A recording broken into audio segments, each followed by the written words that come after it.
So ngayon mga kapanok ay nagpagawa po tayo ng kulungan ng ating mga alaga dito dahil kailangan na po tayo ng kulungan.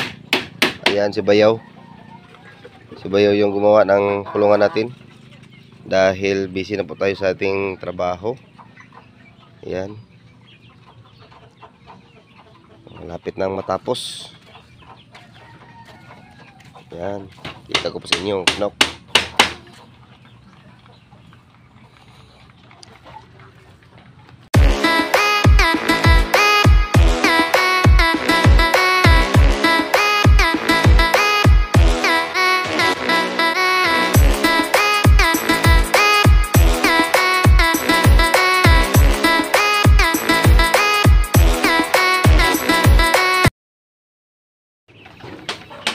Alright mga kapanok, magandang araw po sa atin ngayon.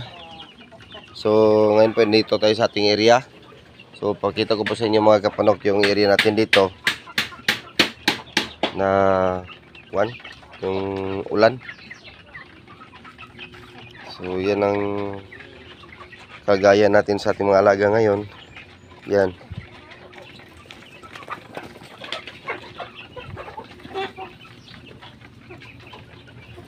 Buti hindi na umulan kagabi, hindi na maputik yung area natin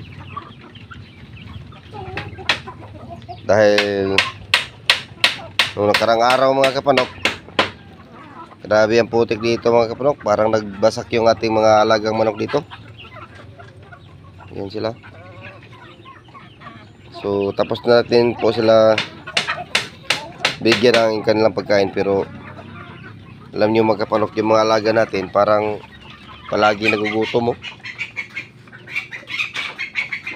Kahit na busog na busog sila, pagbigyan mo sila ng pagkain, kakainin pa din nila. Yan, tingnan nyo yung kanilang mga butsi, ng mga babalunan, no? Laki-laki na. So yan ang gawain ng mga ating mga alaga dito.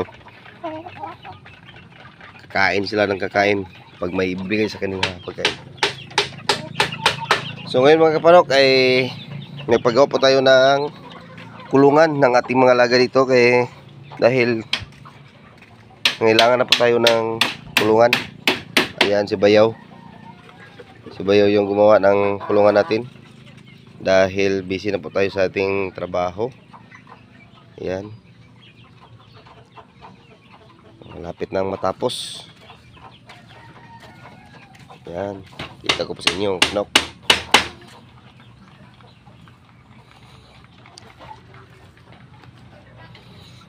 Yan. So lagyan pa dito ng pakainan ng ating mga alaga. Yung ilagay natin dito mga kapanok na mga sisiw, yung galing dito sa ating brooder dito. Ito po sila mga kapanok, kailangan na natin sila nga lipat. Yan, no? Dahil malalaki na sila. So di na sila pwede naman natili pa dito. Kailangan na nila na mailiwalas na kulungan dahil pang sisilong po ito mga kapanok. So dyan kulang muna sila nilagay dahil wala tayong bakanting kulungan para sa paglagyan sa kanila. So yan, isipan ko gumawa lang tayo ng isang kulungan. So ang brooder natin dito mga kapanok, yan, wala nang sisiw dahil nilipat na din natin dito. So nandito na sila mga kapanok. Kung natatandaan nyo mga kapanok, yung apat na po na sisiw natin, ito na po sila mga kapanok. Dito sila. Oh, yan sila. At saka dito. Yung tatlong kulungan mga kapanok ay pinaghati-hati ko na lang yung laman dahil nung una nilagyan ko sila ng 20 dito at saka doon po 20. So yung lumalaki na sila, kailangan na nila na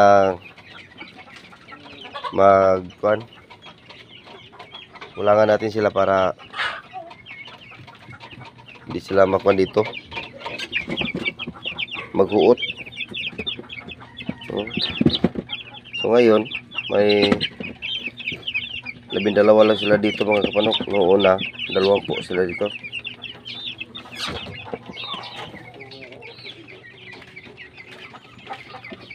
So dito din mga kapanok, may 12 din. At dito mga kapanok, may 12 din dito.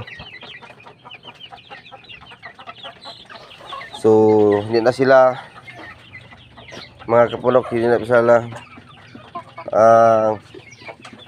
umabot ng 4 na po, may namatay sa kanila. So ito, kailangan na natin itong pagkawalan. Pagkapatid dito mga kapanok ay nabinta na natin. Ito sila mga kapanok ko.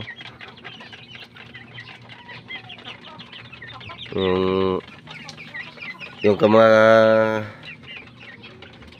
kapatid nito andun sa kulungan ng sa dulo.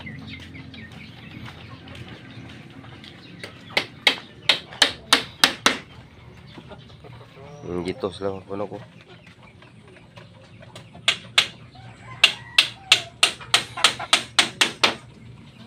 Dito 3 na lang sila. 5 to, nagkuha ko ng 2, bininta ko. So yung 3, yan na natitira. So ito naman yung ating alagaan ngayon. Ay pagdating ng lampas ng 1 kilo, binta na rin natin ito. So sa ngayon mga kapanok, hindi pa ako kuha ng sisiw. Wala pa ako nag-incubate. Wala pa akong balak na mag-incubate tayo ng itlog ng ating mga alaga dito. Dahil laging ulan dito mga kapanok. Kawawa yung ating mga sisiw dito dahil yung kanilang mga kulungan ay may tumutulo na tubig tulad dito. Kung kailangan natin na palitan na to, palitan po natin ito. Kung mapalitan na natin ito, dito pwede natin tayong maglagay. Tingnan nyo mga kapanok ko, yung kalagayan dito silang kulungan. Pag may sisiw dito, kawawa yung mga sisiw natin. So kailangan natin na ayusin muna ito pang hindi sila mabasa sa uwan. So sa ngayon, yung ating mga kulungan dito, ito lang muna ang may laman. Kakapahinga po sila dito mga kapanok. Ayan. So ito po lang gawain dito dahil tapos na po sila kumain. Yan. So thank you for watching mga kapanok. Yan lang muna ang ating video sa araw na ito. Sana i-subscribe nyo. At thank you for watching. Bye bye mga kapanok.